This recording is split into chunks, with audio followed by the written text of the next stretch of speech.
आग कहते हैं, ऊन लागतं म्हणून आठवलं मला ते. जली को आग कहते हैं, बुझी को राख कहते हैं. जली को आग कहते हैं, बुझी को राख कहते हैं, और जिस राख से बारूद बनता है उसे छत्रपति शिवाजी महाराज कहते हैं.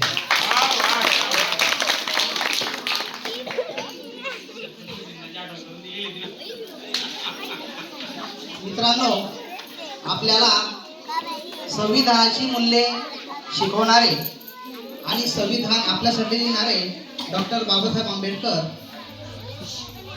सर्वांना शाळेचं शिक्षण उपलब्ध करून देणारे, मोफत शिक्षण साठी झटणारे आपले महात्मा फुले, स्त्रियांच्या शिक्षणासाठी आपल्या जीवनाचं रान करणाऱ्या माता सावित्री, तसेच आपल्या सर्वांना स्वातंत्र्यामध्ये स्वातंत्र्य मिळवून देणारे आपले क्रांतिकारक आणि समाज सुधारणा करणारे सर्व समाज सुधारक यांना मी अभिवादन करतो.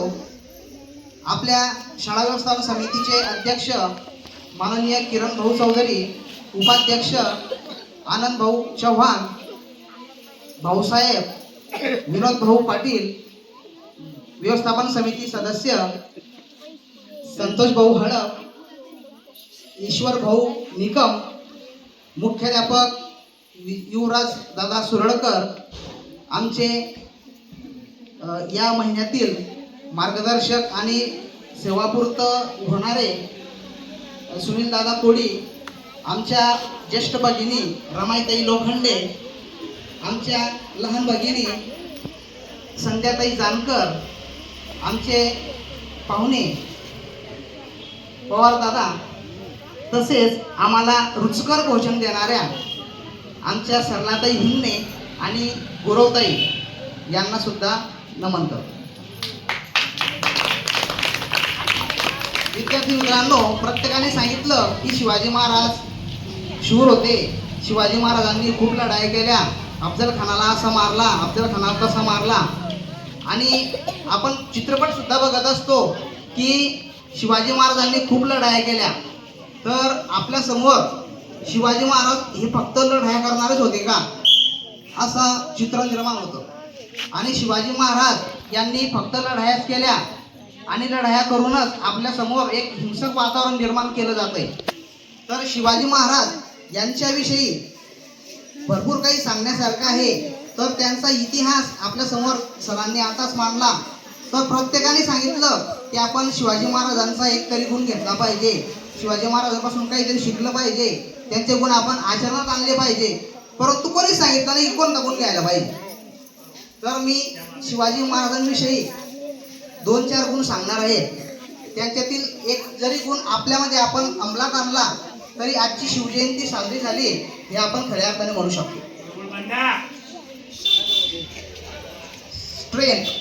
स्ट्रेंथ म्हणजे काय, आपलं शक्ती, आपली ताकद.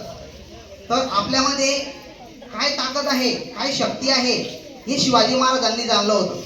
तर त्यांची ताकद होती सह्याद्री.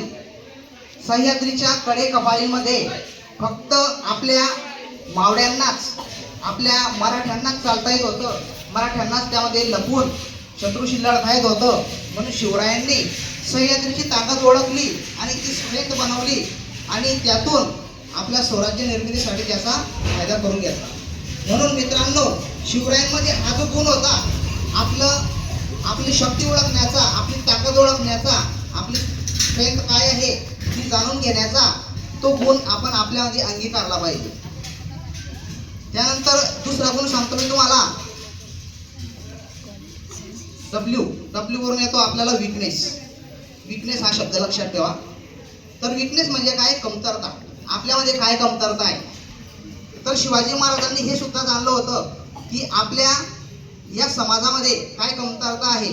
तर पूर्वीच्या काळी म्हणजे जवळजवळ माझ्या माहितीनुसार 7व्या शतकामध्ये चौल राजे होते आणि त्या चौल राजाच्या काळामध्ये समुद्रामध्ये आरमार दल होतं. त्यानंतर 10 शतकं गेले आणि 17व्या शतकात छत्रपती शिवाजी महाराजांनी जाणलं की आपली कमतरता काय आहे, तर या समाजात रूढी जाती परंपरामुळे, कर्मकांडामुळे आणि अंधश्रद्धेमुळे असं पेरलं गेलंय की जो कोणी समुद्र पर्यटन करेल, समुद्रातून बाहेर जाईल, तो सर्वात मोठा पापी ठरेल, त्याच्यावर काहीतरी गंडांतर येईल असं ठरलं होतं. आणि त्यामुळे लोक घाबरत समुद्रात जायला. आणि ही आपली कमतरता आहे. कमतरता कशी आहे, तर आता जो मागे अजमल कसा आला होता आपल्या भारतामध्ये, तो कुठून आला होता, तर तो समुद्रमार्गे आला होता. हे त्यावेळेस जवळजवळ 350 वर्षापूर्वी शिवाजी महाराजांनी ओळखलं होतं. म्हणून त्यांनी समुद्रात सुद्धा आपल्या सैन्य ठेवण्यासाठी, सैन्य बळासाठी त्यांनी नाविक दल तिथे उभा केलं होतं. आणि तिथे त्या नेव्हीला, जे की आज आपण त्याला इंडियन नेव्ही म्हणतो, तर इंडियन नेव्हीचे जनक म्हणून शिवाजी महाराजांना आपण म्हटलं पाहिजे. कारण शिवाजी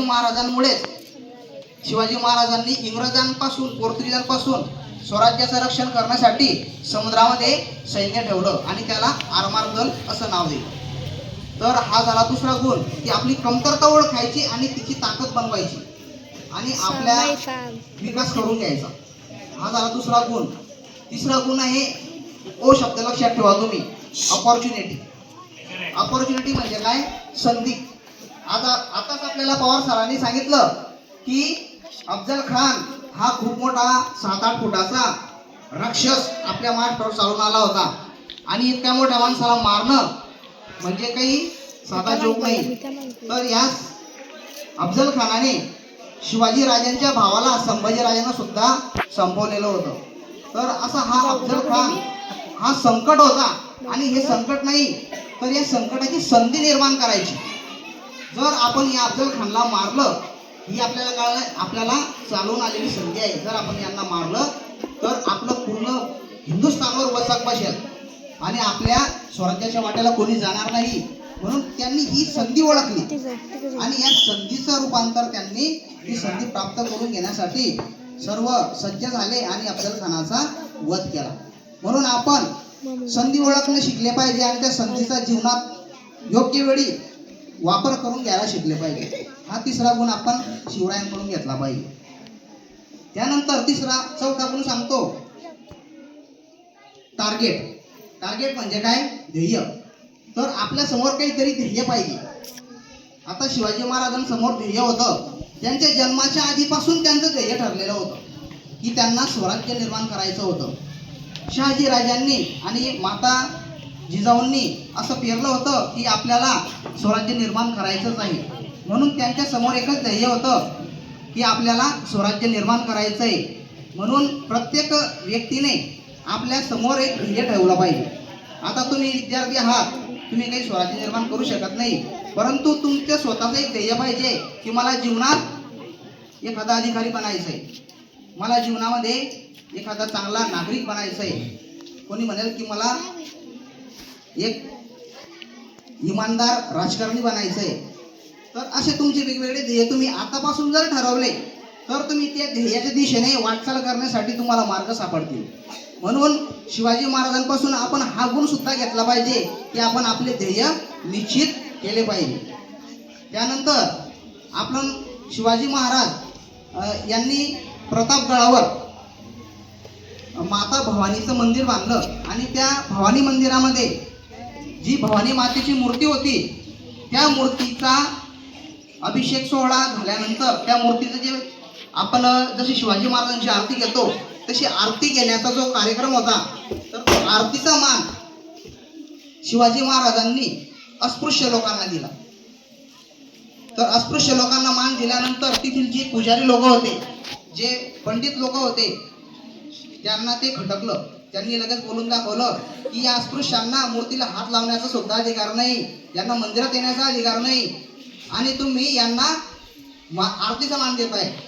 तर शिवाजी महाराजांनी आपलं म्हणणं खरं कसं आहे हे पटवण्यासाठी सांगितलं की जर अस्पृश्य व्यक्ती मूर्ती घडवू शकतो, अस्पृश्य व्यक्ती ते मूर्ती तयार करू शकतो, दगडापासून त्याला देव पण देऊ शकतो, तर मग त्याला पूजनाचा अधिकार का नाही. म्हणून मित्रांनो, आपण शिवाजी राजांपासून हा सुद्धा गुण घ्यायला पाहिजे की माणूस कोणत्याही जातीचा असो, उच्च असो नीच असो, तर जातीभेद न करता सर्व समान आहेत आणि सर्वांशी आपण समानतेने प्रेमाने वागले पाहिजे. हा गुण सुद्धा आपण शिवरायांपासून घेतला पाहिजे.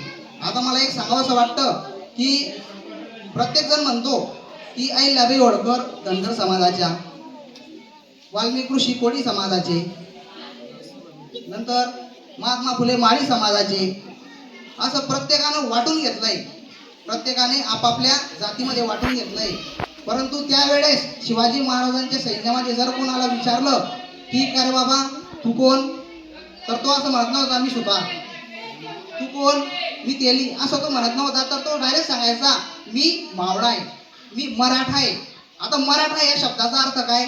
शिवाजी महाराज आता जर एखाद्या वेळेस काही चुकीचं घडलं, एखाद्या ठिकाणी मूर्तीचा काही किंवा पुतळ्याचं काही त्यांनी हे केलं, विटंबना केली, तर एखादा विशिष्ट समाज जागा होतो, एखादी विशिष्ट जमात जागी होते आणि सांगते की शिवाजी महाराज आमचे आहे. परंतु मित्रांनो, मराठा जातीचे शिवाजी महाराज आहे असं मी मुळीच म्हणणार नाही. कारण मराठा या शब्दाचा अर्थ काय आहे?